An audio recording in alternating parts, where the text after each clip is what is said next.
Pe antala noa pe whaalongo fo I le ngoa o Logoipulotu. Ona manatua leo tala o aso ana mua. Matutu punga na tutupu ai. Peitai.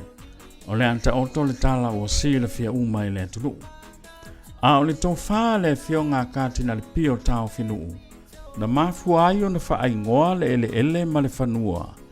I ngā uta o le fionga o fusi sa fotu la whai. Ia Logoipulotu. E le I titi lea. A wasa au tu vai iai le to tele walo ma whanau. E le ngata o le puli anga sa moa pia. Ai whape fo I lo tato wa tenuu. Ina ua whatu ina ai lea onga ma whaai ngoa ina. O le kolisi o Logoipulotu. O le tula I mai o le fionga aki epiku pō ala pati lui mata e linga. O le ele le nei. Na tapu e mai ai le amatanga o le soifua ma le ola tau mawhai. O le tausanga mua le kolisi telo sia I moa. Ua pale mai le saa o le fionga aki epiku pō mo sese vito o lio tui. Ma ua e ai le tofa. O le a whatu ina ai se no fuanga mo tamā matina mātutua I Logoipulotu. O le teimi nei, ua mae ale ngā luenga, ma ua whaingoa ina le nei no fuanga. O Logoipulotu, ai le o le mapu I Pulotu. Ma ua iai le whamoe, o le asono Januari lua wheluono. O le a tatala ai whai tutoa mo le mamalu o le atunu, ma le puleanga sa moa pia. E a fiu mai e mōli mau, ma mai moa I le no fuanga le nei.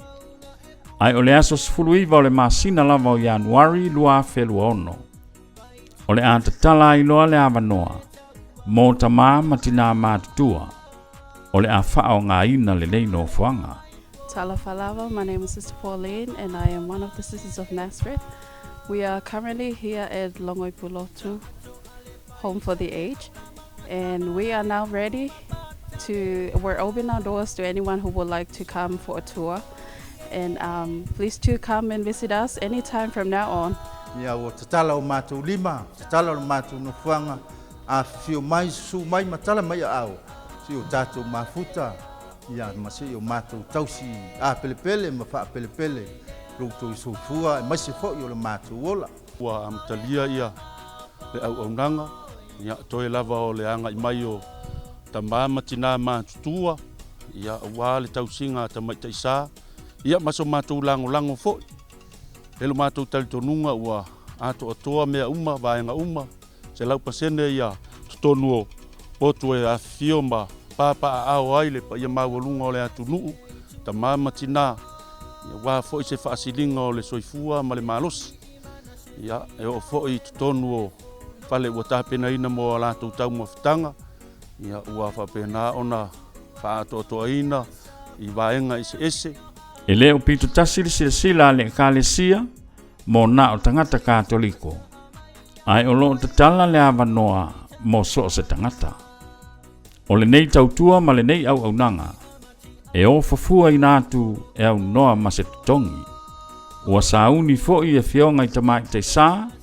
Ma fionga I te akono, e tali fia lo o tou a fio mai, ma tala mai ao, tātou ma futa I Logoipulotu. O le telefoni e whaafsota I aile no fuanga, o le fitu tasi 553 no fitu, mo Sister Antonina I Lome, ma Sister Pauline.